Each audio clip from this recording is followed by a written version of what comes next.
Hello everybody and welcome back to World of Warships Legends. My name is Spartan Elite 43 and tonight we are back in the Yadachi. And before you get upset, this one's going to be a bit different than your normal Yadachi video. Okay, this one ain't about damage. This is about doing my job. And we're going to make a huge mistake later. So hopefully you guys are ready. Also, I always tend to harp on team play, regardless of what individuals do in a match, okay? I really enjoy the game when a team works together. Unless, of course, it's the other team that's working together, in which case I hate it. Hate it! But this game gets so much more fun and so much more awesome when teams work together.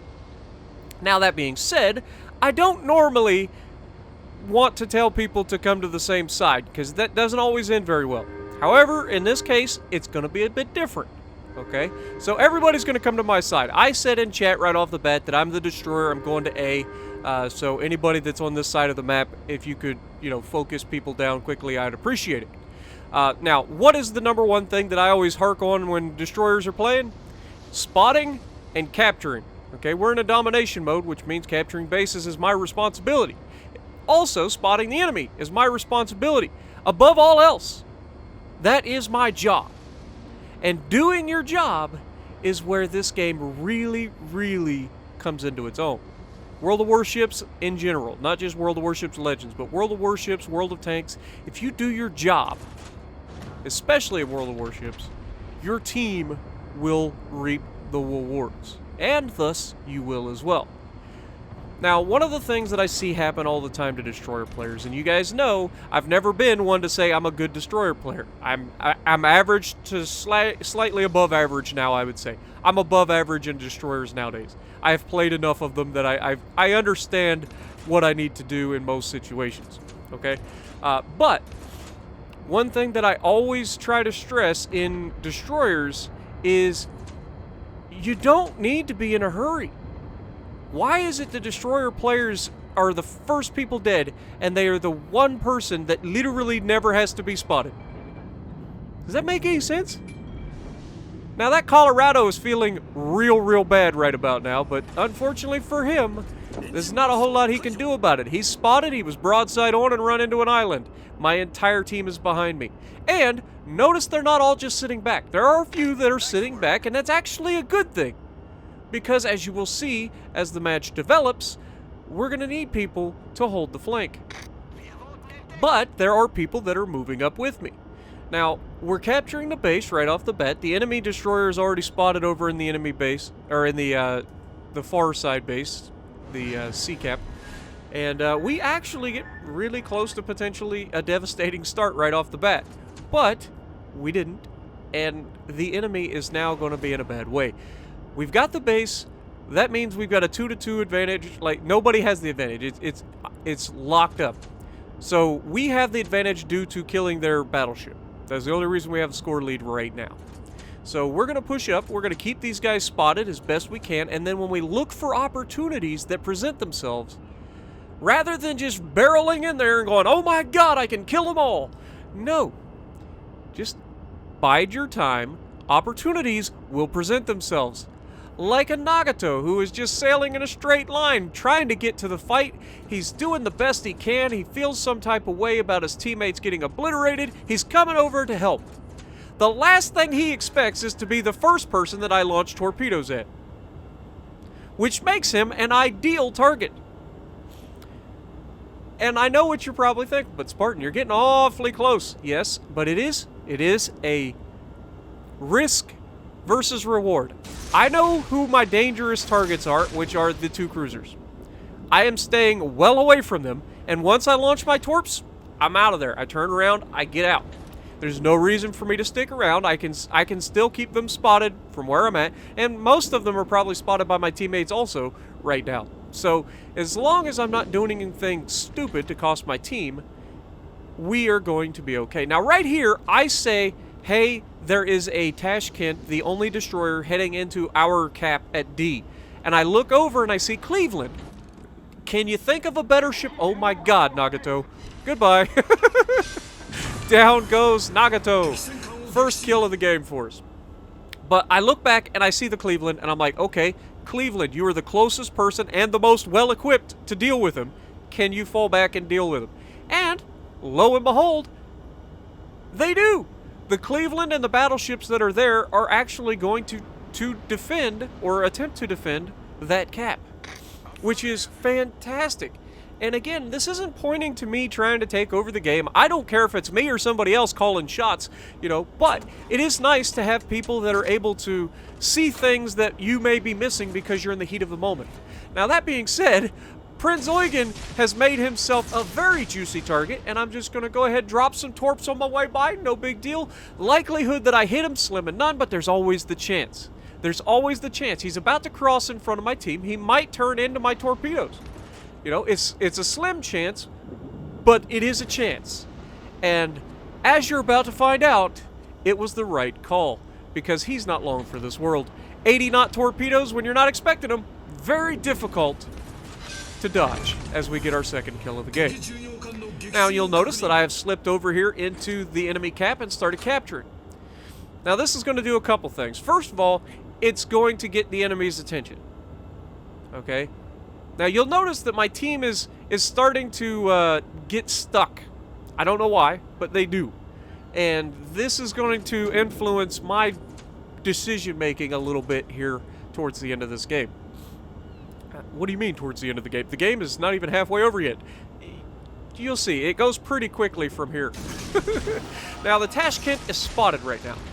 And I have the opportunity to engage him. He has less than full health, so I'm going to take that opportunity. He's being shot by teammates. We go ahead, we start the shot, and we get a good hit on him. And we're about to be loaded. We're going to go ahead and take the shot again, and we're going to hit him again and get another decent hit on him. Now, we're still spotted because the Nelson over there that we launched torps on is actually keeping us spotted, so we have to burn our smoke screen. This is a strategically important moment for me and how much longer I actually can survive this match. Now, we've done a pretty good job up to this point, maintaining our hit points, doing everything we can to spot for the team and engage people only when it's necessary. But we're maintaining also our ability to capture bases and keep our team in a strategic advantage. Okay? As long as you have the points lead, you hold all the cards. And this is one thing that even I sometimes forget. Okay? So that's what's going to happen really, really soon. I'm over here and I see a Richelieu. I also see another battleship. And we know that the Kutuzov is out there as well. But I'm going to take the opportunity here to launch on the Bismarck into the smoke screen. Notice that these torpedoes will be going through the smoke screen. That's a double whammy, right? There's the potential that I hit the Bismarck, and it's going to be hard for him to detect them in time unless he's running his sonar, because it's going through a smoke screen. So even these 80-knot Screamer torps are going to be harder to detect. Except he goes in front of the smoke screen, and that leaves him wide open to being hit. He's going to be able to spot them a little bit sooner, but he's a battleship against 80-knot torpedoes. He better have a good reaction time. However, also, the fact that it's going into the smoke screen as we get one hit on the Bismarck, it's going into the smoke screen, which gives us a chance to take out the Kutuzov. Unfortunately, it doesn't happen. Now, I get into a gunfight with this Tashkent for one reason, and that is, I assume that I can kill him very quickly. But a couple missed shots, and suddenly I am feeling very, very doubtful. Not because of him, but because I forgot about the Kutuzov, who is 6 kilometers off the back of my ship when I opened fire on these guys. So, while we end up killing this guy, and it had nothing to do, I didn't have to shoot the guy. But because I did, and I've already burned my smoke screen, I am very quickly taken out by the Kutuzov. Now, the good news is we hold 3 caps, they hold 1. All of their ships are out in the middle of the ocean, and nowhere to be found near a cap. The odds that we lose this match are slim and none. But an otherwise perfectly played strategic match in the Yadachi failed because I forgot to account one time for the cruiser. One time I forgot to account for him. And I didn't even need to engage the Tashkent. He was being shot by my team. All I had to do was keep him lit up. But you get greedy, you put yourself in a bad position, and you pay the price. Not even I got salty in that instance. I knew I screwed up. As soon as I got hit for half of my health, and I looked back and I saw the Kutuzov firing at me, I knew I was done. There was nothing I could do. The thing reloads too fast. It's got way too good of guns to try to dodge. Like, they're very accurate, very fast firing. It's difficult to dodge a Kutuzov, especially at those kinds of ranges. But in the end, it doesn't really matter because we end up winning this match heavily. And it's all down to people doing their jobs. And that is the one thing that I hark on more than anything else. And if you ever learn anything from my channel, it is do your job. That's all anybody could ever ask from you. Cruisers have a specific role to play. Battleships have a specific role to play. Destroyers have a specific role to play. I try to, pass down a little bit of the information that I do have about the game, and hopes that everybody can learn from it, and it makes everybody's games better. Who doesn't want more competitive games? The reason we play these games is because we enjoy competitive online gaming. Or at least, that's my reason for playing these games. So, trying to reach out and help everybody as best I can in a match where hopefully, you guys have seen I'm not harping on anybody. I'm not talking about anybody. This is specifically just pointing out why we won this match and how you guys can win the match in the future doing the same things. So hopefully you guys enjoyed. It was a very good match, even though not the highest damage in the world, but when everybody's working together, you're not going to get those barn burner games. 82,000 damage, 2 kills, 2,600 base XP with 2 captures. Not too shabby. So if you like what I'm doing, punch the like button, leave a comment below, subscribe to the channel if you haven't already, and as always, I will see you in the next video.